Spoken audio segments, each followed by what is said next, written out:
Hello and welcome to this video about each of the new constituencies.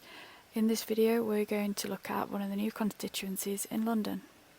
In this short video we will look at the details on the new constituency, how this new one is formed, the previous results, the 2019 results, current candidates, and make predictions with different levels of how bad of a day it might be for the Conservatives.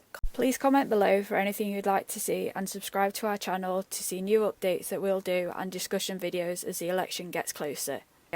There are lots of changes with boundaries in the next election, so we're going to give a quick overview of how the boundaries are changing and how it's going to affect each seat. Only 65 seats, or 10% of the seats, are staying the same, so here we're going to compare how the new seat compares to the main one that is replacing. There are some huge changes, such as the City of Chester, which now has 2 seats, but some seats are being completely dissolved, with populations moved to neighbouring seats.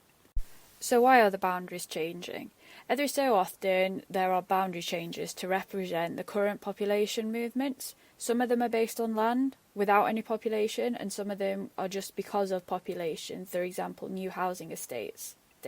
2021 was the census year, which has helped inform these changes. The last major change in the boundaries was 2010. Now let's look at some of the details about the constituency. There are 8 regions in England, with Scotland, Wales and Northern Ireland on a country basis. There are 32 seats in Wales, 57 in Scotland, 18 in Northern Ireland and an average of 60 in each of the English regions. The population can vary hugely.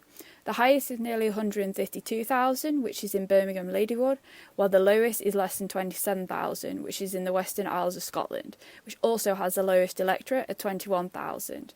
The average population is 103,000 and the average electorate is 73,000. The largest area is the most northerly mainland seat, which is Caithness, which is nearly 12,000 kilometres squared, or approximately 100 times the size of Manchester. The average is 380, while the smallest is only 6.8.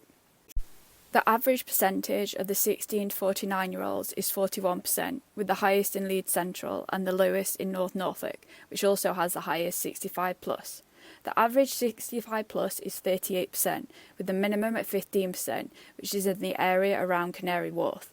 Density averages nearly 1,400, with the highest in Bethnal Green and the lowest in Caithness. This constituency has a boundary change.